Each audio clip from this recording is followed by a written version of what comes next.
Hey, what's up, stock compounders? Brad here. So big news recently. Mohnish Pabrai just came out with his 13F filing. I'm sure most of you have seen it. Sold 78% of Alibaba in the third quarter of 2021. A lot of you have reached out to me both on Twitter and YouTube wanting to know what I'm doing about that, if I'm selling off my position, if it's impacting my conviction of holding Alibaba at all. So it was definitely unexpected to me. But I think of three different reasons that Pabrai could have trimmed so much of his stake in Alibaba in the third quarter. The first reason is tax loss harvesting. Okay, it's possible he wanted to lock in a loss on Alibaba in order to offset some of the gains for Pabrai funds, so they have a lower tax bill in 2021. A few of you have mentioned he's done this in the past with Micron, where he sold Micron at a loss to harvest the tax loss and then bought back into Micron. So within the next couple of quarters, we're going to know if this was really the reason that Pabrai sold in the third quarter, because we're going to see him build back up a position in Alibaba. The second reason Pabrai may have trimmed so much in the third quarter is opportunity cost. As we saw in his talk at Boston College, he's very bullish on Tencent. Okay, he basically sees two different businesses within Tencent. There's the bazooka of software engineers, where their returns on invested capital are around 65% for the money that they can push into that bazooka of software engineers. The second piece of the business is the digital Warren Buffetts, and that's generating returns of around 35% on invested capital. So it's an incredibly powerful business model. It's possible that when Pabrai bought into Alibaba initially, he didn't fully appreciate the power of Tencent's business model, and now that he sees that, he's moving funds out of Alibaba so that he can have a heavier position in Tencent, either through Tencent directly or through Naspers or Prosus. So that's just one possibility in terms of opportunity cost. He's also been shopping in Turkey for other long-term compounders similar to Raisis. So it's possible he's found something in there.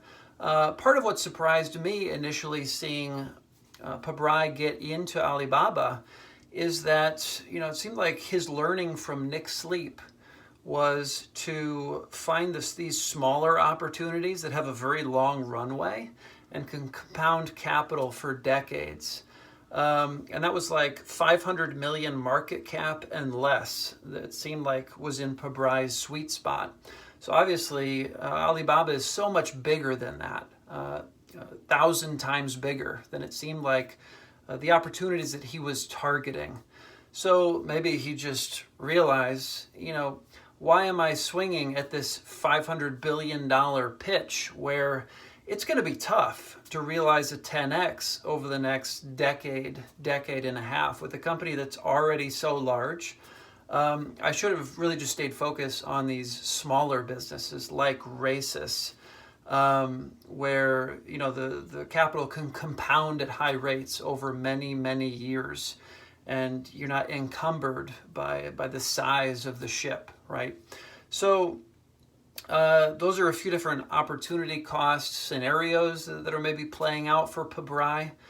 It's worth noting Terry Smith of Fundsmith owns Tencent in the Fundsmith Emerging Equities Trust, but they don't own Alibaba, okay? And Terry Smith talked about this in I believe it was the 2021 AGM, right, the annual meeting, where the return on capital employed for Alibaba, leaves something to be desired. It's around 9 or 10%.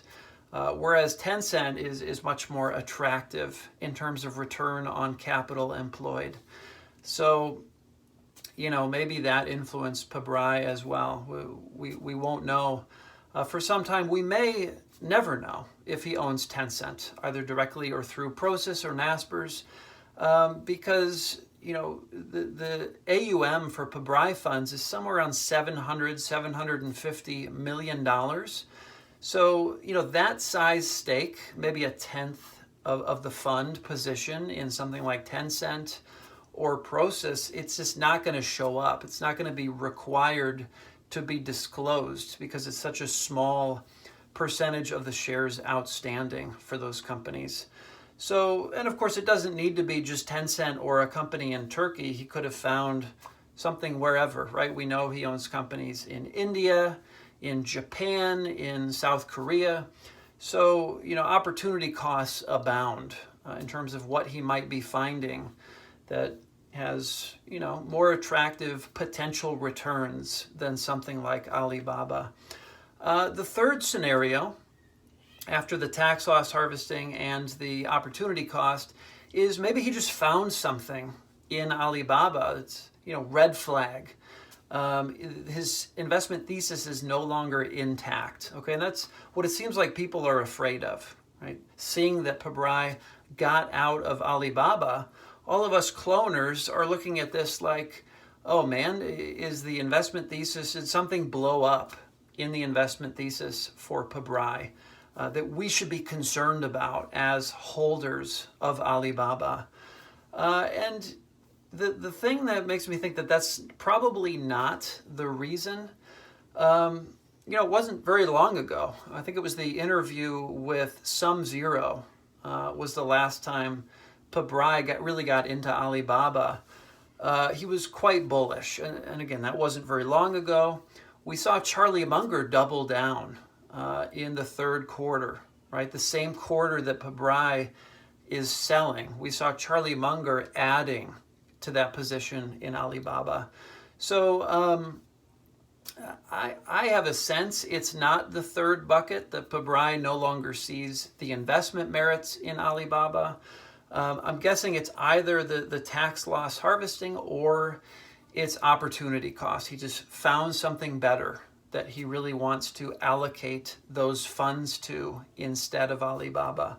But it really does point out a potential issue with cloning, right? Especially if you're using a mechanical cloning approach, particularly with selling. There's really only one reason that an investor buys into a company, okay? They're bullish on the investment thesis for that company. At least, an investor like Pabrai, where there's no hedging, there's no shorting, just straight up investments into the equity in 10 or so companies. The issue is, if we're using those same super investors to guide our sell decisions, there's a lot of reasons that great investors might be selling a position. It may even have nothing to do with the investment merit of the company. Tax loss harvesting, as one example. Another example is if there's a bunch of investors in the fund that want their money back, right? They want to redeem their stakes in the business. You've got to, depending on the rules of the fund, you've got to issue that money back to your investors, and that could cause forced selling as well. Certainly not of the magnitude that we're seeing right now with Alibaba, with a 78% reduction in that position. So, it's a little hard to parse out what might be motivating Pabrai with this recent sale. I am not doing anything with my Baba position. I am holding firm because really I don't think it has anything to do with the investment merits of Alibaba itself. I think it's, again, for tax reasons or for, he found something more compelling, probably something much smaller that has more of a runway for growth. So that's my take. Just wanted to share with you guys as soon as I could. Again, I'm in Asheville for the week, so not super connected with what's happening on YouTube and Twitter, but I wanted to share this for those of you who've been reaching out concerned about your positions in Alibaba. This is my take on the situation. So hopefully, that helps. Maybe it gives you more questions to kind of go down some different rabbit holes. But yeah, it's exciting time, guys. Exciting time. We're in the heart of 13F season here. So you'll be seeing a lot more content from me around what great investors are doing over the next week or so. So anyway, guys, signing off from Asheville. See y'all soon. Take care.